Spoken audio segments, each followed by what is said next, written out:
Hi guys, welcome back to the channel. I said in my last video quite a few things to review. One of those is the monitor that I got for Christmas, which is an Electriq 35-inch 3440 by 1440p 100Hz refresh rate monitor. Got it on a stand on my desk, and that's what I'm going to be reviewing today, right after this.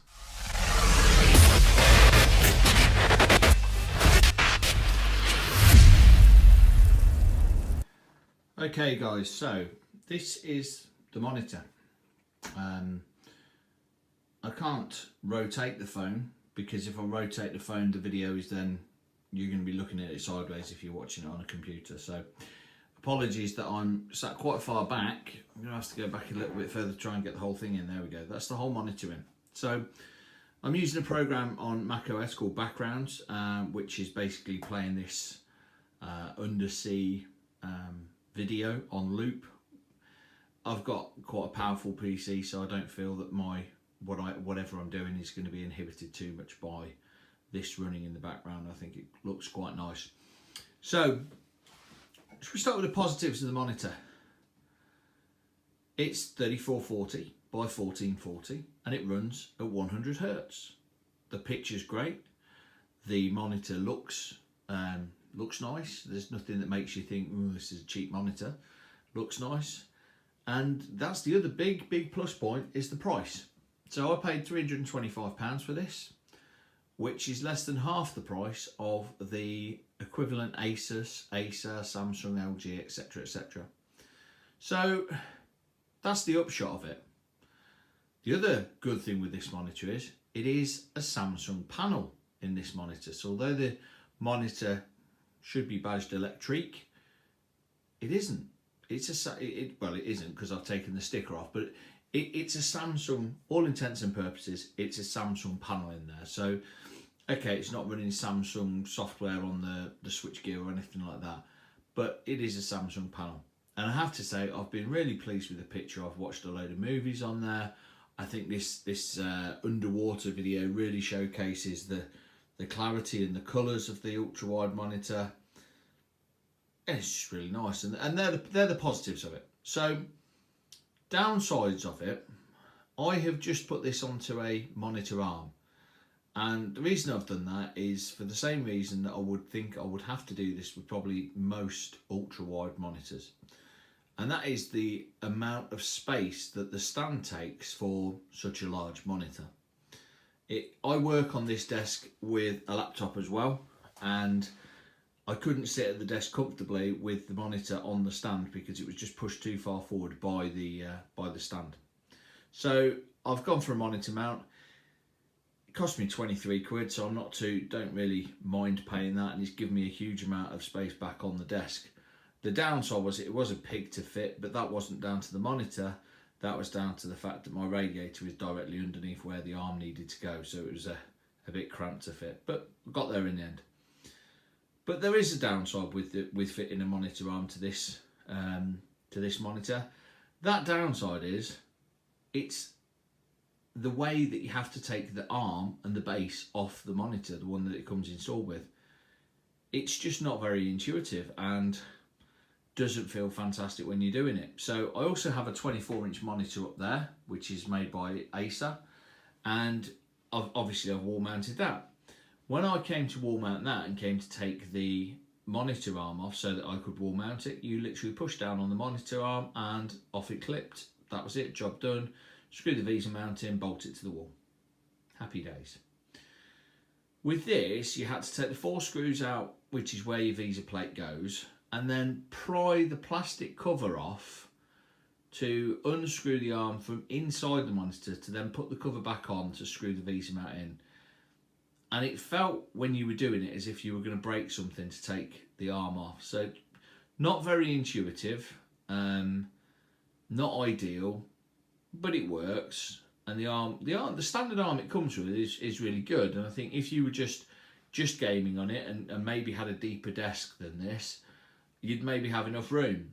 I literally just felt I didn't have enough room, and the monitor arm gives me that back. So that's why I went with that. But the arm itself that comes with the monitor is really good in that it's tilt slides, it's tilt height adjustable. You can rotate the screen, so it's got all sorts of adjustability on there. So it is a nice nice arm that it comes with out of the box.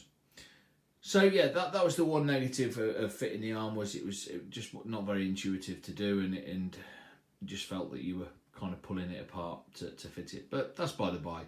The only other thing that's a little bit tedious with it is the position of the power switch. So if I go forward, the power switch, you can see the light for the monitor is there. I would expect the power switch to be sort of around there as well. It's not. It's on the back. So it's also a click wheel for your controls. So you can bring up the different inputs and outputs and stuff like that. Go through your picture settings, your FreeSync and all that sort of stuff, which is great. But with it being on a click wheel there, and that being the power button as well, it's also very easy to turn off when you're trying to adjust settings. Just something to be aware of. So they're the two down points. A couple of people on the reviews have also noticed and said that there's glitching when FreeSync's turned on when they're gaming. I can't say I have noticed that, but I'll have to keep an eye out for that. So yeah, in summary, value for money wise, this just knocks everything else out of the park. If you were building a new rig and you were saying, well, I need a monitor within that price as well, if you were setting aside £700 to go and buy an Acer Predator, then I'd probably say, well, keep yourself 350 quid, put that with the money that you were using to buy whatever graphics card it was you were going for, and go for a better spec graphics card, because it's 100 Hz, it's great picture as you can see, and it's fine. Technology wise, it is only a VA panel, it's not IPS, which a lot of the higher end monitors are. I don't really know what that means in terms of difference, or how much of a difference it makes. I'm not a pro that's on this all the time. This is a bit of fun for me, really. This is how I unwind at weekends and stuff. So, you know, if you're using your machine for a living and the colours need to be perfect for photo editing or video editing or whatever, this might not be for you because you need to calibrate it and stuff, but it might be. I don't know. I don't know enough about it. And I don't know enough about the difference between IPS and VA. All I know is this is a VA panel. And looking at the picture I've got there, I can't see anything wrong with that in terms of what I'm using it for. So that's the positive. It's a Samsung panel that's branded as a cheaper brand, so you save half the price as you would for an Asus, Samsung, LG. The negatives of it are power buttons in a bit of a fiddly place, and apparently there can be some glitches with FreeSync, although I've not seen that. And if you want to fit an arm to the back of it, that's a bit fiddly. The other thing I have noticed is it does run hot. You know, it is quite warm to the touch after it's been on for a while. I don't know if other monitors are the same as that, or if this is just, you know, what happens when you get a cheaper monitor. There's no active cooling in it that I've heard come on or anything like that. I've had it running for 3 months and not had any issues at all with it. So I don't think it's a problem, but it does seem to run a little warmer than you'd perhaps like. They're the only sort of 3 drawbacks that I found with it. That, you know, mounting an arm to it is a bit of a pain.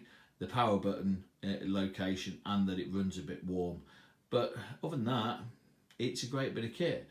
I actually have the radiator switched off in my office anyway, because I've got, you know, monitors on, PCs on and stuff. So if it does run warm, it's only going to warm up the office anyway, which it's doing 2 jobs. So yeah, so I'm really happy with this for the price point it's at. Entry level sort of ultra wide monitor. I think it's brilliant. I think if my desk, if I'm honest, if my desk was sort of rotated round 90 degrees and against a wall instead of being against a window, I'd potentially go and get another one and have 2 of these. And you know, just go for a monster sort of 70-inch wide monitor setup. But yeah, there's absolutely no need for that. It would be absolute overkill for what I use it for. So, you know, I just think that the office now with this ultra wide monitor and the PC and the second monitor, I just think it looks really nice with the blue glow on the new PC and everything else set up the way it is. So that about sums up where I am with it. I think it's a good buy. I'd highly recommend it to anyone wanting to get into ultra wides. I think it's a great entry point monitor to get into. So there we have it, guys. That's my review of the Electriq 3440 1440p 100Hz 35-inch ultra-wide monitor. In summary, I think just go and buy it for the value that it gives, for the cost that it is. I think it's well worth the money. Something I've realised that I didn't point out earlier on in the video is if you're going to be using HDMI, that only supports 60 Hz refresh rate on this monitor, so you would need to get a DisplayPort connection to get the 100 Hz.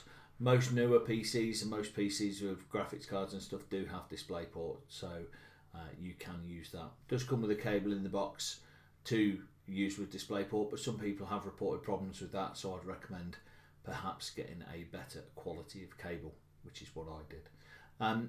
That about sums it up. Please like, subscribe to the channel, hit the bell so you get notified when I post any new content.